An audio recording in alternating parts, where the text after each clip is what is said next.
तो आज हम कुछ नंबर जमा करने जा रहे हैं और ये नंबर जो हैं 10 से कम हैं। ठीक है जी। तो हमारे सामने कुछ सवालात आते रहेंगे और उन सवालों को हम गिनती करके जमा करके हल करते जाएंगे। पहला सवाल तो आपके सामने यहाँ लिखा हुआ है, कल मैंने बाग में से 3 फूल जमा किए और आज मैंने 6 फूल जमा किए। अब मेरे पास कितने फूल जमा है? तो कल मैंने बाग में से 3 फूल जमा किए, ये 1, ये 2 और ये 3। इसी तरीके से आज मैंने 6 फूल जमा किए, ये 1, ये 2, ये 3, 4, 5 और ये 6। अब मेरे पास कितने फूल जमा हैं? तो हम इन सब फूलों को आपस में गिन लेते हैं।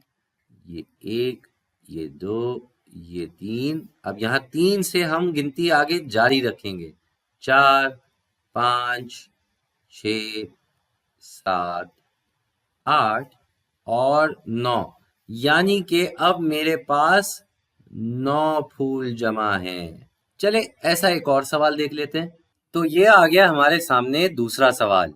इसमें लिखा हुआ है कि एक सड़क पे 2 गाड़ियां खड़ी थी, ये 1 और ये 2। उसी सड़क पे 3 और गाड़ियां आ गई, ये एक गाड़ी आ गई, ये दूसरी गाड़ी आ गई और ये तीसरी गाड़ी आ गई। तो यहाँ पे हम देख रहे हैं ट्रैफिक बहुत बढ़ गया भाई। तो सवाल ये है कि जब एक सड़क पे 2 गाड़ियां थी, उसी सड़क पे 3 गाड़ियां आ गई, तो अब इस सड़क पे कितनी गाड़ियां हैं? तो हम इन सब गाड़ियों को आपस में गिन लेते हैं। ये एक गाड़ी, ये 2।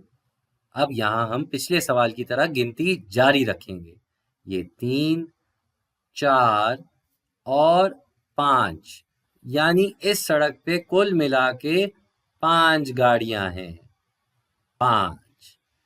अब चलते हैं एक और सवाल की तरफ। अब इस सवाल में हम देख रहे हैं कि ये रोटियां बनी हुई हैं, ये गोल रोटियां हैं, माने या ना माने हैं ये रोटियां। तो मैं ये 7 रोटियां लेने गया और फिर एक मेहमान आ गए, तो हमारी रोटियां कम पड़ गई, तो मुझे एक और रोटी लेने जाना पड़ा। अब मेरे पास कितनी रोटियां हुई? तो अब देखते हैं हमारे पास कितनी रोटियां हुई हैं। इनकी गिनती कर लेते हैं।